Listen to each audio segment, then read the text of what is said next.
talk about 3 pathways: strategies and actions across time, and ways of working in social networks that can change, that we think are important for transformative change to occur. The arrow. Let me see if I can, oh, I did it. And I think being the last talk, I'd like to loop back to the first talk that we had today, which was when Unzi produced, 2 days ago, when Unzi presented on the seeds of the good Anthropocene. We also have had a recent study by some of our colleagues from Stockholm Resilience Center, and they've come out with a paper that sort of explains some of the networking and the reasons why we are focusing on social networks for transformative change in relation to biodiversity. And what these authors did is that they looked at the seeds of the good Anthropocene database, and they looked at 3 dimensions on learning, empowerment, and networking, and came to the conclusion that networking was emerging as one of the most important features of transformative potential for these seeds, these metaphors that Unzi spoke about to grow.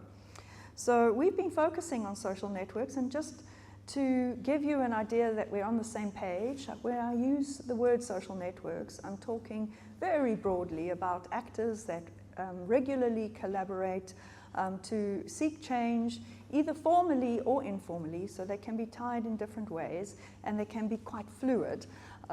Importantly, they do work on science policy interfaces and on biodiversity. And social networks are a way from moving from this deep personal reflexivity and inner transformation to a more collective way of learning, and actually around society. So we're looking at networks, which are groups of actors, as well as networks of networks, which we believe are really important because they actually activate different modes of working. And we think that this is really important for relational learning. What is my responsibility? What is your responsibility? What is my perspective? What is yours? Can we live with the differences? Can we live with that ambiguity? And what are the connections that can move us forward? So we think that this is a way of elevating it to a higher level of organization. So as part of the BioAgora project, which is a project that's 5 years, it's 2 years in the making now, it's a Horizon Europe project, and it's around trying to develop a science service for the European Commission to deliver on its biodiversity commitments. And we were quite ambitious in promising to try and do it in a way that supports sustainable transformation for biodiversity in Europe. And that transformation in this huge project of about 22 partners, it's really a big project, a bit of a monster actually. We had a tiny little task in this to develop a framework to assess the transformative potential for networks, and that's what I'm going to talk on today. And we very quickly realized that if we're going to build on the science policy interface and activate networks of networks, these policy interfaces as well as the networks needed to be transformative themselves. And this is why we developed this framework in the first place. And we also tried to broaden the science policy interface, which we've noticed can be quite toxic sometimes without society. It's just up in the space, top down. And so we added the society in. And I've noticed in our network here, we're talking about science policy and practice. I think it's pretty much the same thing that we're talking about. So we started co-producing this framework. There were lots of online meetings, there were 2 in-person meetings, it's across the whole of Europe, and there were about 20 experts that were participating on it that are versed in transformative change and biodiversity, social scientists, humanities scientists, and natural scientists. And we're busy at the moment testing these in 3 topical networks that are being activated by this project as a test case. So very complicated, lots of Miro. This is a Miro board, and we worked on this, and it was really useful because even in the in-person meetings, what we found with Miro is that actually posting all the stuff, the flip charts from even the in-person meetings gives you a nice tidy history of where we've come from and where we've been. So we also made some decisions along the way on how we were going to use the framework. And thank you very much for the last section explaining something on reflexivity. we decided quite early on that we were going to have a tool for self-evaluation and reflection and group learning. So really reflexivity, where you're looking at yourself in this mirror like we saw at the beginning, and then we're trying to relate that in a critical way to how you change, but we're doing that in a group situation. So this framework is not about quantitative indicators, a monitoring and tick box framework. It's more for asking probing questions and then thinking about those questions as a group and rating each other on a bit of a Likert scale like we saw today. We also decided to use a theory of change approach, mainly because it makes explicit the assumptions of everybody there. You see the cat, and two people have totally different ideas about the cat. So it can surface like different ideas of what needs to be changed. And the method of the theory of change, for those of you who are not familiar, but I've seen a lot of it used here today, is really about articulating first where you want to go, your outcomes and your impact that you want to achieve, and then moving backwards in different systematic steps to see how you can achieve that. And this gave a little bit of a systematic structure to thinking and being reflexive. And it's also quite nice because it's used in monitoring and evaluation frameworks that are quantitative and often text box. So there you see the different levels that we worked through, the mission and motivation, the composition and structure, what the network internal processes are, what the activities are, what the external processes are, and what the outputs are to achieve impact and outcome, which is beyond your control. It's also quite interesting that theories of change originate in social justice advocacy. So it's quite useful for transformative change. So we got going, and there the levels are on the left-hand side of your screen, and we started pasting sticky notes and it very quickly went into chaos. We couldn't make sense of this.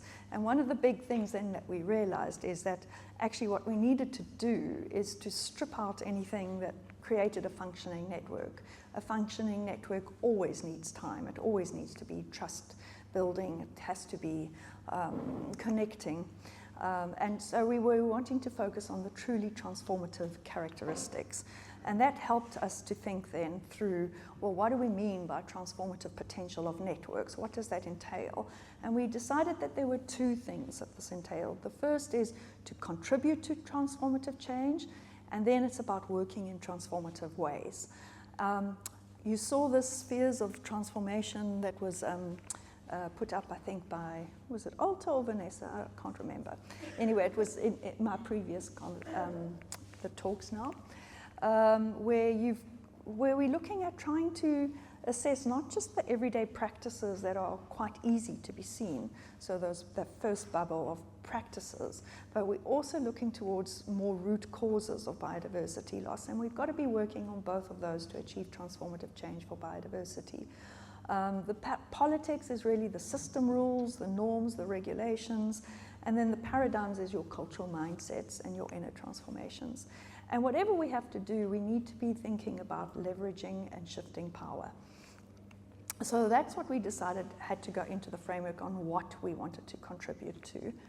And then in GRIN 2022, I presented some ways of working towards transformative change. We call these the Pepe ways. I don't know who remembers them, but it's pluralizing, empowering, politicizing, and embedding. So pluralizing is about really allowing diversity of perspectives, approaches, knowledge into the process.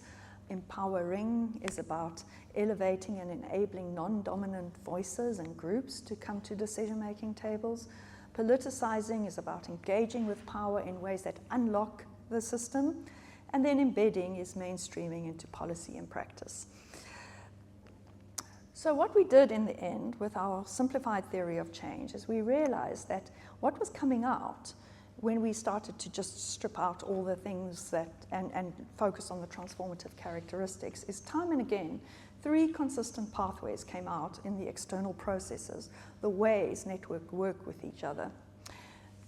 The three pathways are collaborate, challenge, and disrupt. And we believe that you need to weave these three pathways. They're quite important, and I'll show you some examples of them. But collaborate is really this classic co-production of knowledge. It's working with like-minded people. The challenge is starting to get a little bit more uncomfortable, but it's really pointing to some of the targets and responsibilities of public and pointing out the responsibility. And then the disrupt is where biodiversity scientists get very uncomfortable, but it's not necessarily confrontational. It could be just breaking down what needs to go. So working with environmental lawyers or working with art-based approaches to achieve inner transformations.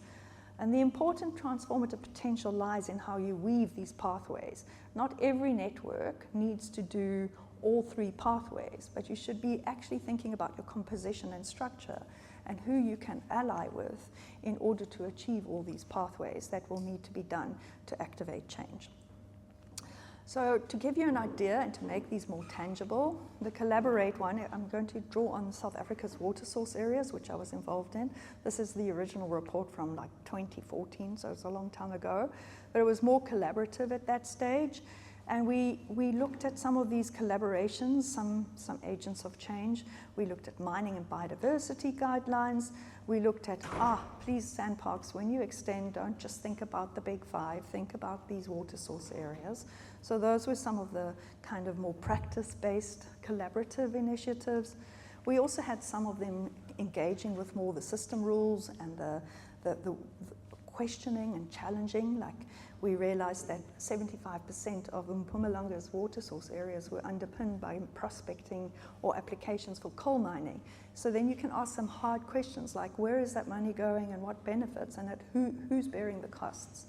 And then working with environmental lawyers at the Center for Environmental Rights, actually suing people that were mining in these areas. And then finally, some of the more paradigmatic things.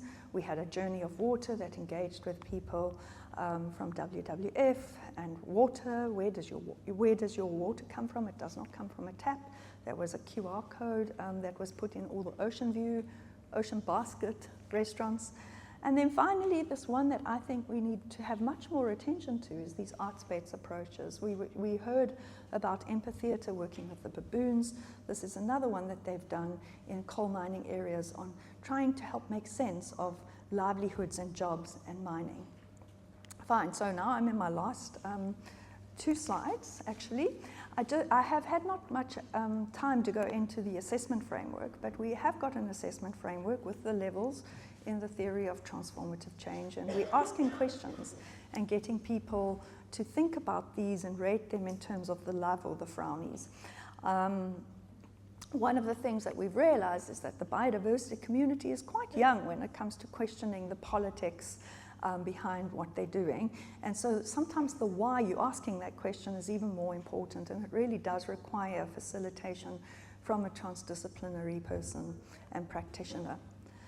Okay, and then some final insights. When we've been testing this framework with people, what we've discovered is that collaborators who work regularly together don't actually often see themselves as a network. So some people have worked together as collaborators for 30 years, effecting change in the European Commission, and they're very powerful, but they don't see themselves as a network, so they don't want to evaluate themselves in their mission. But as you go through and you provide the space, people are actually starting to say, yes, we could do this better, we could do that better, and it really generates a lovely conversation. So I think it is getting to what it needs to get to. And really we need to think more about this network governance in order to really leverage the opportunities of networks and also to make them more inclusive and to really think explicitly about the composition, the structure, and the governance around them. So we have some next steps, and what I would really love, if you are interested, is to come and talk to me about some of your disruptive activities that you think could be considered disruptive, because we're trying now to collect some seeds and to test complementarity in these pathways. Thank you very much.